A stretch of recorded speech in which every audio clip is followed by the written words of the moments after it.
Let me share the screen. Yes, you know that I have those all materials in this E drive. Today I'm going to teach you lesson 1. Yesterday I taught you 1.4. Yes, today I'm going to teach you 1.5. 1.5. Look here. Okay, I saw Sakar also. Good morning, brother. Mr. Good morning, Sakar. sir. Just I saw you. Okay. Wait. Hey. Yes, I'm making it a larger one. Okay, so that you can see on your mobile screen easily. Where is that? Okay. Welcome in social Zoom class, everyone, as usual. Now, today's topic goes like this: our identities, हाम्रा पहिचानहरू in Nepali. Lesson, it is from unit 1, lesson 5. Okay, therefore, lesson 1.5 topic goes like this: our identities. Look here, first of all, when we talk about our identity, it means identity of Nepalese, identity of ours. Okay. Definitely, before talking about or before analyzing our actually identity, we have to know what is identity. Better to be familiar with this term. Identity means introduction. In simple term, introduction. How do you introduce yourself with others? Yes. How do you introduce yourself with others? Definitely, when you introduce when you introduce yourself with others, when you have to give your introduction to other, at that time, first of all, you tell your name. Along with the name, you'll tell your caste and you're actually in which grade you are reading. You might mention that. And where are you from? You might mention that either you are from Japa, Murong, either you are from Nepal, Japan, Bhutan. Okay, where are you from? And even you might mention your religion, and some aspect of culture as well, isn't it? Therefore, when we talk about identity and introduction, we shouldn't forget to mention those things which I have just told you. Our religious identity, our religious aspect, which religion do we follow, which language do we speak, in which country do we live, okay? What sort of cultural followed there, okay? What are the unique feature of the country or district or municipality where we live or we have been living. We have to tell these all things to the stranger who actually want to know us, who want to know us, and who with whom we are first time talking, or we are first time introducing ourselves with that particular person. Okay. Regarding identity, I want to tell this much only. Now let's go to the national identity. When we talk about national identity, Rashtriya Pahichan in Nepali, when we talk about national identity, definitely we have to at that time should give the many more information related with our nation. Yes, related with our nation. When we talk about our identities, at that time we shouldn't forget to mention the national identity, also our religious identity, also our different other identities as well, which is coming up, okay, in this lesson. Look here, first of all, national identity. Under the national identity, some points, important points I have brought for you. Nepal is a small country with very big physical and cultural diversity. You know this. You know this fact. Okay, this is the fact of this Nepal. Reality of this Nepal, that Nepal is a very small country. It lies in Asia continent. Okay, there are two bigger countries, huge countries, China and India, in our all the actually border sides, we can say. Okay, Nepal is a very small country. But what is there? What is the unique feature is there? Although it is small in size and territory, uh, it has a very big cultural diversity. Are you listening? And there is a very big physical diversity also. A big physical diversity means there lies Tarai region, there lies Himalayan region, there lies hilly region. Okay, this actually denotes the actually diversity in territory as well, physical condition as well. On the one hand, on the other hand, different culture and tradition belong to different 125 and 125 castes of Nepal. Actually, give the idea of cultural diversity, or there have been prevailing cultural diversity in Nepal because of the 125 castes of people and their existence in this Nepal, which is a unique one. Okay? Uh, when we talk about national identity, we shouldn't forget to even mention that its physical and cultural diversity is unique in the whole world. Whatever physical diversity is there, whatever cultural diversities are available in Nepal, it's really unique one. These are really different from the other nations' cultural diversity and physical diversity. The how much actually physical diversity and cultural diversity has been prevailing in Nepal. This much cultural diversity and physical diversity aren't available even in a that 100 times bigger nation, in 100 times bigger nation than Nepal. Okay, such actual situation is there, such fact is there. Another point I have brought you to give you the more ideas on national identity. That is, it goes like this: out of 14 tallest mountain of the world, towering above 8,000 meters, okay, eight are found in the Nepal. Eight are found in the Nepal. Eight highest mountain of this world, yes, are actually lying in Nepal, are found in Nepal. These are our physical properties. These are actually what to say heritage of Nepal. Okay, one of the highest mountain of this world, that Mount Everest, also lies here. You know, um, altogether there are 14 tallest mountain in this whole world. Among them, eight are found in Nepal. Among eight, highest one mountain also lies in Nepal. Okay, when we tell this fact to the stranger, new person, foreigner, when we are introducing ourselves with that person, definitely you will know us easily. Nepal's land topography is so varied that it ranges from just 59 meters from the sea level to the highest point in the earth, that is Mount Everest at on elevation of 8,848 meters. Look here.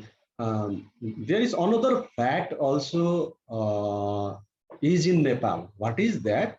Regarding territory and topography, okay. What is there? 59 meters from the sea level. It means there lies highest peak of this world in this very Nepal where we live. That is Mount Everest. Its elevation and height is 8,848 meters tall. And even a very low actually land area, very low land area is also lies there. Kechanakalan, it lies in Jhapa. Okay, you might have heard. I have not written over here in this slide. Its height just 59 meters from the sea level. Kechanakalan. Okay, it lies in Jhapa. In this way, this is the another fact to give our identity to the foreigner and other people. When we need to introduce ourselves with others, when we have to talk about the national identity of our nation. Okay, the birthplace of Gautam Buddha. Our nation is such a holy place where Gautam Buddha born, in 3 or 4 BC, exactly that actually date I forgot. Okay, he was the such a actually person. He was such a religious leader who finally established, founded one religion. It is called Buddhism as well. Buddhism has spread now all over the world at present. China and Japan, so many Asian countries uh, where mostly Buddhism is followed. You might know one of the sculptor of this Urlagari, Manjul Mitri, have got golden opportunity to build build the largest one, what to say, statue of Gautam Buddha in Japan. He's been he's been making the, carving the statue of Gautam Buddha, the largest one, statue of Gautam Buddha of this century. Are you listening? Of this century in Japan, staying there with his colleague, for 4 to 5 years. He's my friend too. The last time we had a talk, I had taken an interview with him. I'm going to, that even premiere that video today or tomorrow, okay, from our one of the official YouTube channel of one of our organization, Urlagari Bajal. You can watch that, okay. Mm, Such actually, Nepal is such a country where Gautam Buddha was born. Because of that reason, Manjul Mitri, one of my friend, got golden opportunity to stay in Japan for many years to build the largest statue of Gautam Buddha of this century. World highest lake Tilichu also lies in Nepal. Okay, this also comes under national identity. Highest lake, highest mountain is there. Not only highest mountain lies in Nepal, even highest lake Tilijo also lies in Nepal. Okay, this fact, these realities, these heritages of Nepal must be mentioned to the foreigner and stranger who want to know about our Nepal, who actually develop the curiosity of our Nepal, on our Nepal. Okay, let's go to the next slide. Now, ethnic identity. When we talk about our identity, जब हामी हाम्रा पहिचानहरुको कुरा गर्छौं हैन, at that time we shouldn't forget to describe and mention and analyze the ethnic identity as well. Ethnic identity is one of the important aspect of our identities, Nepalese identities of all Nepalese, you, all of you, me, our neighbor, all the citizens of this nation. Okay, look here. Total population of Nepal is 2,64,95,504. It is the data obtained from the report published by the census program held by Nepal government in 2011. According to 2011 AD census, there are 2,64,95,504 population, total population of Nepal. Nearly 3 crore people have been living in Nepal. Okay, this is the one of the fact of this Nepal. And 10 castes population exceed 6 lakh. Their population exceeds 6 lakhs. Okay, more than 6 lakhs population are there with the 10 castes of people. Okay, and another fact must be mentioned. We shouldn't forget to mention it when we talk about ethnic identity of Nepal. जनजातीय पहिचान in Nepali, it is called.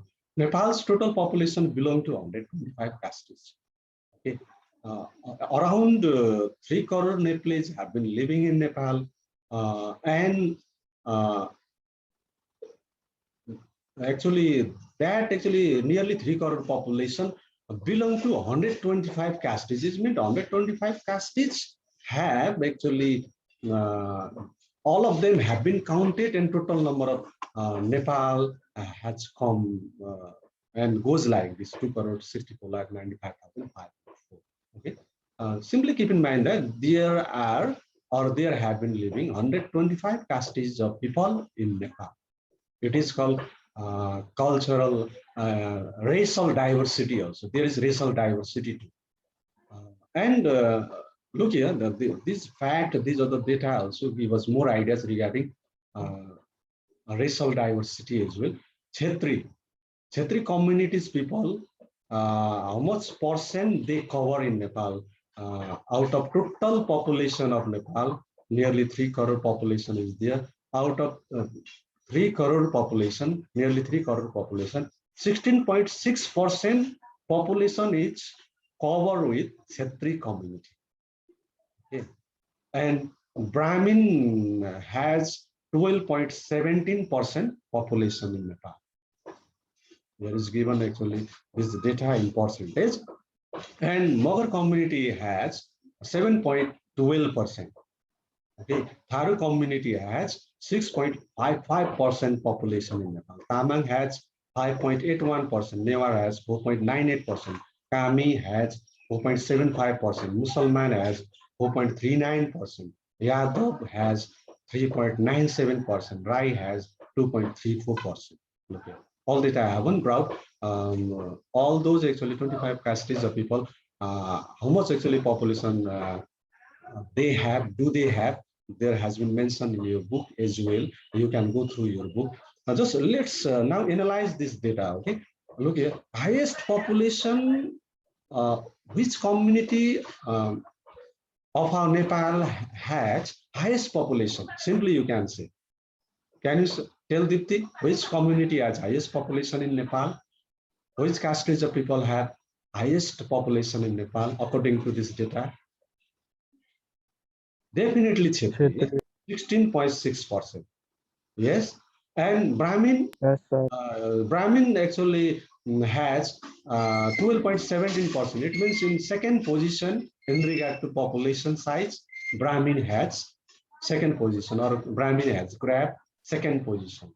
And in this data, Rai community has covered the what you say list population. You know, they have a list number of population, 2.34% only. Actually, Rai community are available, are found in Eastern development region only. Actually, development region doesn't exist these days. In this actually province number 1 only. I mean to say that some district, hilly district of this Nepal, Khotang, Bhojpur, Udaipur, isn't it? In those districts, mostly Rai communities are available. But this Kshetri community, their actually population has spread all over the Nepal. Brahmin communities population also, people have been living all over the Nepal. You know, Magar community has been also living all over the Nepal, but majority of the Magar community live in a western hilly region. Okay, such situation is there. Digital data actually give us idea that there are existing even racial diversity.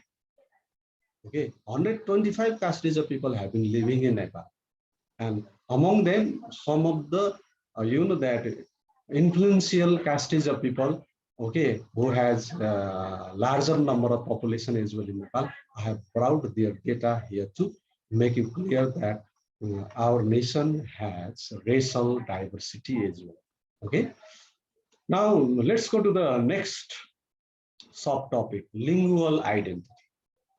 As there are 125 castes of people have been living in Nepal, we can be sure that there are spoken many kind of languages as well by them. You know, this Nepali language which we speak and which has dominated, or all the communities, all the castes of people, visible language, they speak for communication with each other. That is Nepali language. Actually, this language belongs to Brahmin Kshetri community. Rest communities have their one mother tongue, but their mother tongue has disappeared. They actually can't use, they can't speak. All the people, all the actually ethnic communities can't speak their language. Some communities are there, like Newari communities, Limbu communities, Rai communities in the hilly region, Magar communities in the hilly region, they might speak. They speak as well, but most of them have forgotten their languages. Look here, when we have to give the identity of Nepal to other, when we have to describe our glory of Nepal to the other, at that time we shouldn't forget to talk about the lingual identity, lingual diversity, diversity in languages which exist in Nepal. will are found in Nepal. It is called in a simple another term lingual identity as well. Look here, there are living 125 castes of people, and they have been speaking 123 languages. Most of the time, I use this sentence to teach you different lessons in the social studies in the school, in your physical classes. 125 castes of people have been living in Nepal, and 123 languages are spoken by them, isn't it? Look here, Nepali, regarding actually number of people, how much population, speak Nepali language. Look here, 44.6% people only speak Nepali language.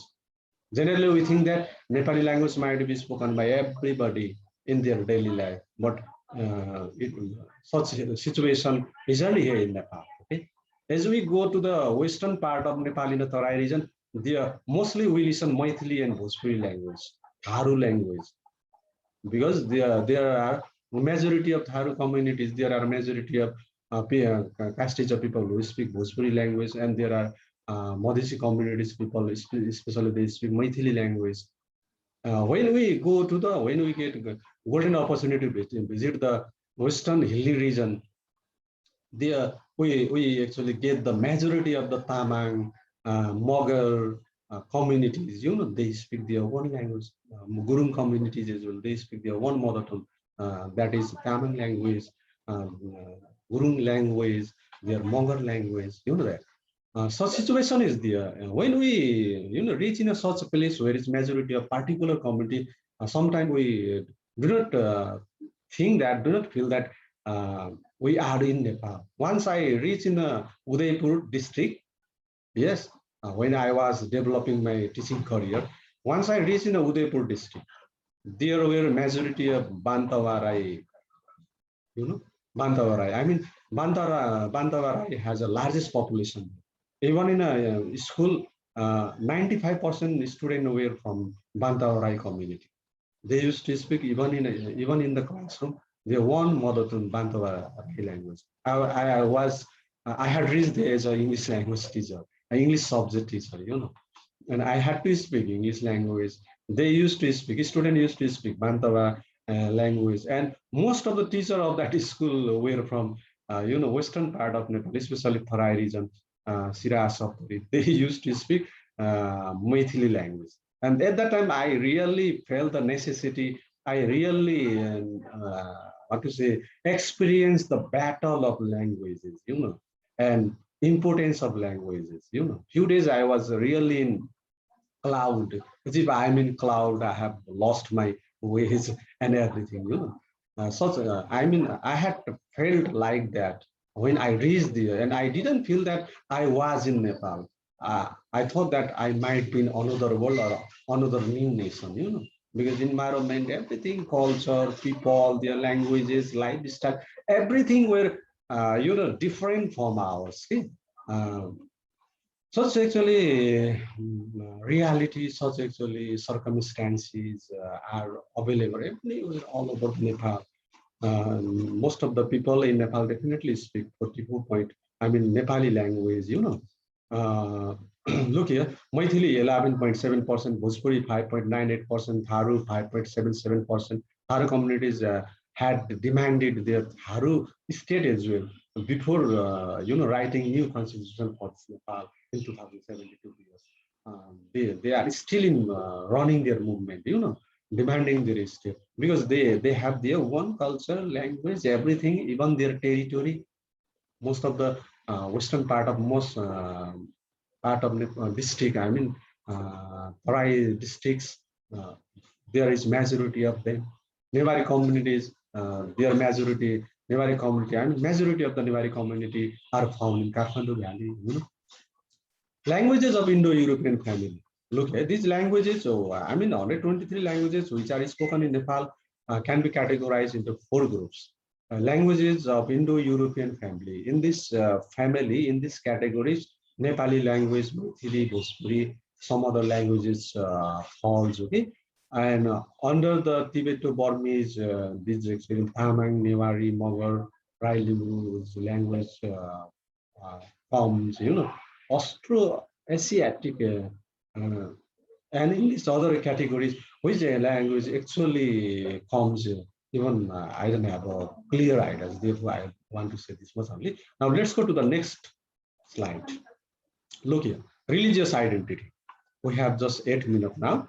A religious identity, Nepal, I mean, when we have to give, when we should introduce ourselves with others, at that time we shouldn't forget to talk about the religious diversity existing in Nepal, while especially introducing our nation to the foreigner or stranger. We shouldn't forget to mention the religious diversity, religious identity of Nepal, of our Nepal. Nepal is multi-religious country, you might know. Yes, there are followed and practiced more than 10 religions in Nepal. Among them, most of the people in Nepal, according to this data, follow Hinduism. 81.34% people follow Hinduism. Buddhism is followed by 9.4% people. Islam is also followed by 4.38% people. Kirat is followed by 3.04%. You might know Kirat religion is mostly practiced and followed by Rai Limbu, that Yakha Rai Limbu, Yakha they actually practice it. Okay, Islam religion is practiced by Musalman, you might know. Buddhism is practiced by, followed by Gurung, Tamang, Magar, Bhoti, Sherpa. Hinduism is followed by Brahmin, Kshetri, even some portion of population of Newari community also follow Hinduism, and some portion of population follow Buddhism there. Christianity is the new and imported religion. It is actually international religion, foreign religion, but those Nepalese who want to practice it, follow it. They are following it because the Nepal is secular country. We can follow any religion. We can practice any religion, isn't it? If you are suppose Buddhist, you can change your religion and can follow Buddhism, Hinduism as well. If you are Kirat, you can follow Christianity as well. Such actually freedom is it is one of the fundamental right of all Nepalese. It is called right to religion as well. Okay, Prakriti, another religion is there. 1.1%. Sorry, 0.46% people follow Prakriti religion. Bon, Jainism, Baha'i, Sikhism. These all religions are practiced in Nepal, followed in Nepal by many actually people. Especially this Jainism, Baha'i, Sikhism, Bon, Prakriti are followed by minority of the people of Nepal. Okay? Majority of the people follow Hinduism, Buddhism, Islam, Kirat, and so on. Okay?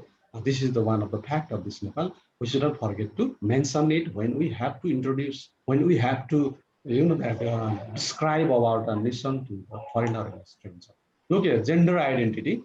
Now, according to the last census 2011, female has 51.5% population. We actually tell that we analyze that on when we talk about population. What do we tell? Female has a larger population in Nepal than male. This is the reality as a look here. Female 51.5% and male's population covers 48.5%. Yes, male's population is less than females. Even third sex have got recognition from the state.